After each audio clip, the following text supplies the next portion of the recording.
Good morning, adventurers, and welcome back to my channel. I woke up in a Walmart parking lot in Edgewood, New Mexico, and much further than I was planning on going. I thought about staying in a hotel last night, but I just was like, no, I'll just power through and get to a place I know I can stay, and I'm glad I did. I pulled in around midnight last night. My body is physically exhausted. My mind is mentally exhausted, and man, I am just going through it still, but that's okay.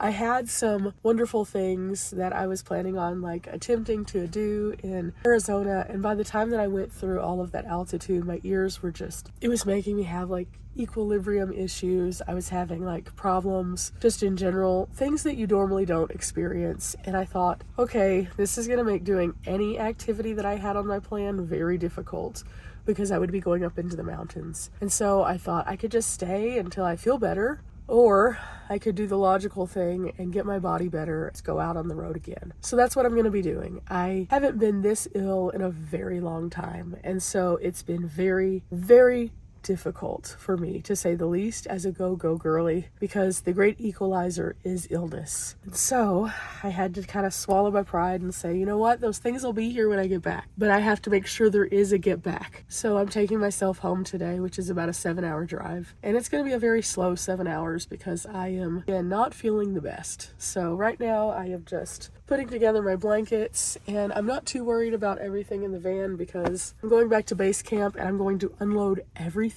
I'm going to wash everything so that I don't feel like it has the sickness on it. And then I guess I'm going to do a good hard reset, but we'll get to that when we get there. For now, I'm going to get my life together and get where I can move around.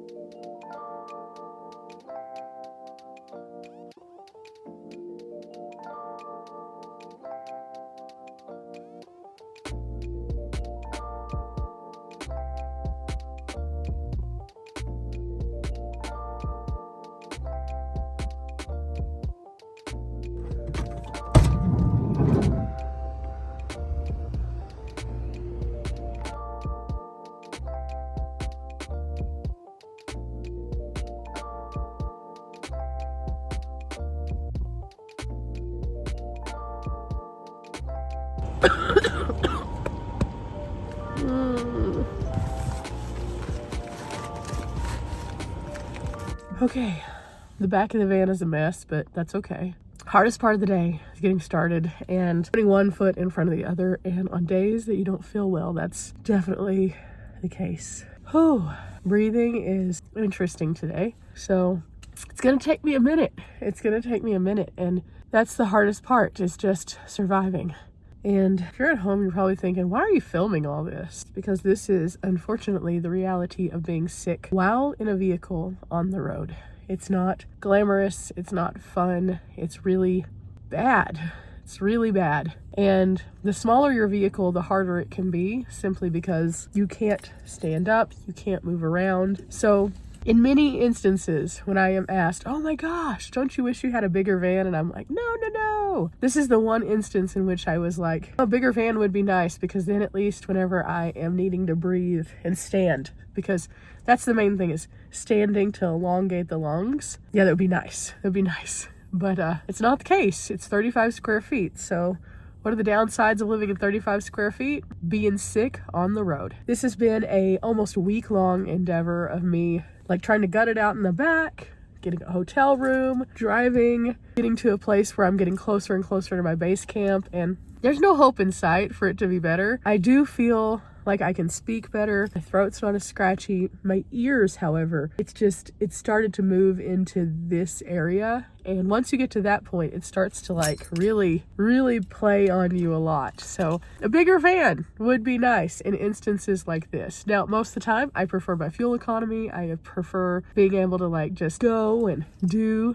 But when you're stuck in one place because you're not feeling well specifically, space is an asset. Being able to spread out is an asset. Not having to convert something, because it's hard. But I don't let anything stop me, and so I'm just going to slowly but surely meander myself back to Texas today. Oh my gosh, my eyes are just starting to water again. Woo, okay, this is gonna be a fun day.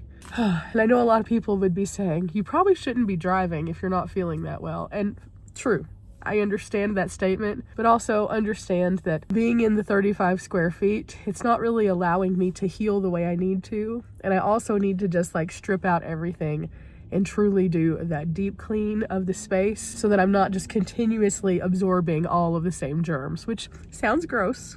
Yes, I agree, but it's just kind of what it is. I think I'm gonna go ahead and get something to drink this morning to kind of have something like fluid-wise other than just water.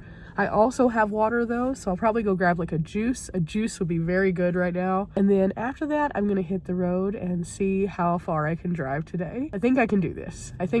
Yesterday I drove so far. I charted it last night because Riley was asking me how long, because I just kept driving, and it was 13 hours of driving altogether, 707 to 750 miles. The body is an amazing thing that you can go so hard, and you just don't realize it sometimes. When you get to that wall, you gotta stop. So, trying to get to Texas before that wall hits again. So with that, let's go inside Walmart and get me a juice.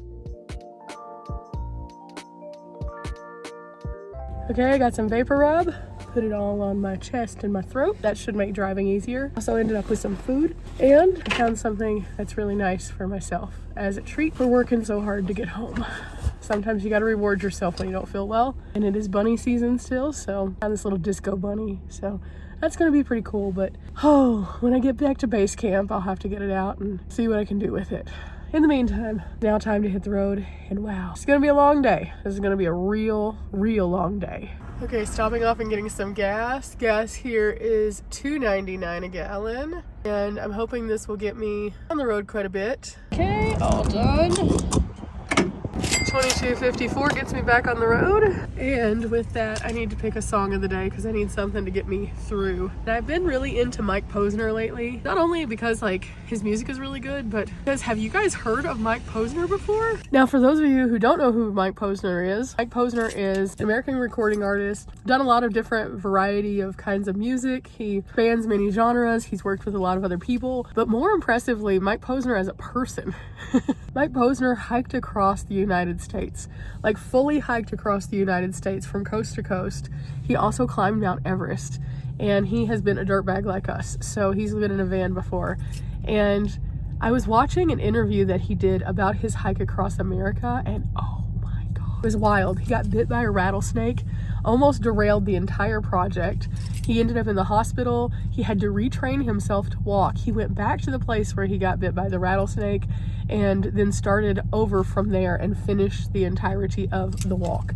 And because of that, I would say that he is definitely a huge sign of resilience, and I feel like that aligns with what we need today. So Mike Posner, what song though is the question? He has this newer song, and I think that should be it. Let me check for the title real quick. The song is called Beautiful Day. It was from 2024, and the opening part of it says it's a beautiful day to be alive, and I agree.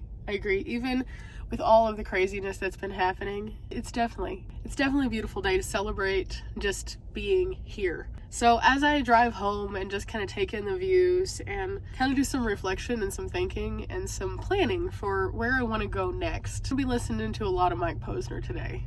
And I think that you guys should too. Again, super uplifting, something that could definitely motivate you on a bad day. So Mike Posner, Beautiful Day. That being said, let's hit the road and roll out, Transformers.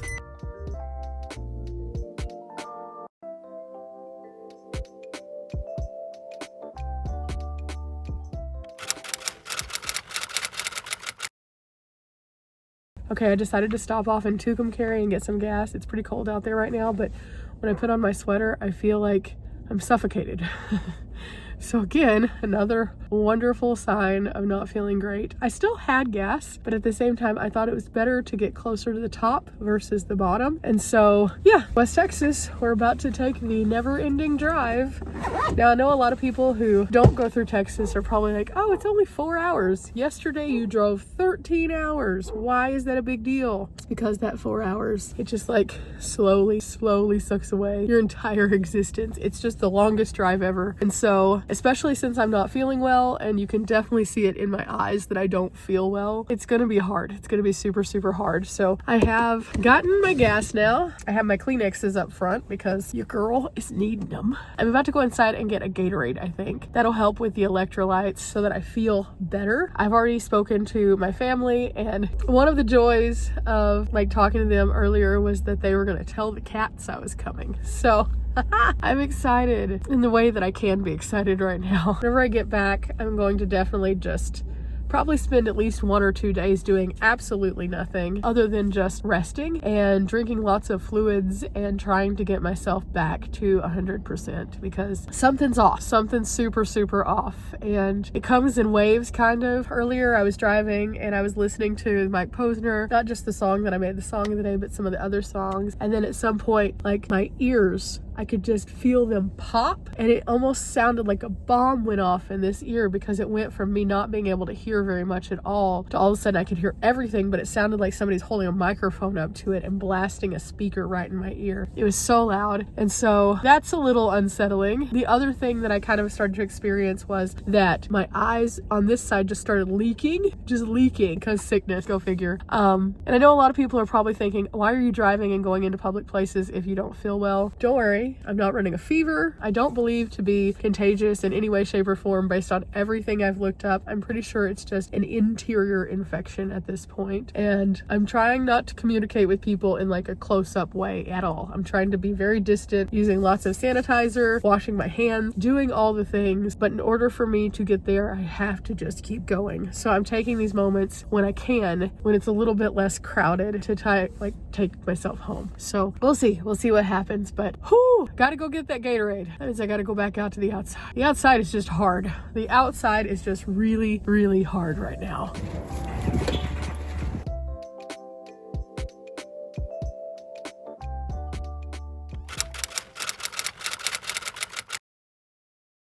Okay, I made it home. I am so incredibly tired. It was a long drive, and about 2.5 hours out from home, I just started to get like really, really tired, and I could feel my body just needing to rest. So I stopped off, I got some food, and then I finally made it here. And then I got here and I had something really special waiting on me. This one's really nice. This little card right here had come in my P.O. box, and it is from Michelle. And Michelle sent me some really kind words and then a cup of coffee, basically. She sent me a little Starbucks gift card. And all I can say is walking in after not feeling good for several days and seeing this, it meant the world to me. So thank you so much, Michelle. I don't have words other than thank you. And now what you've all been waiting for, what I picked up at Walmart for a treat for myself for driving all this time. A pink mirror ball bunny. This is absolutely perfect way to close out my travels and expressive of who I am. So now I'll figure out in the next couple days after I rest where I want to put this, and I'll start planning my next set of travels. Which means I'm going to wrap this one up. I'm tired,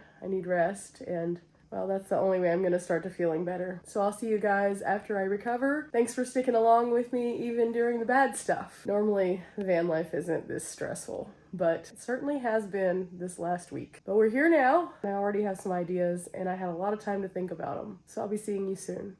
Bye.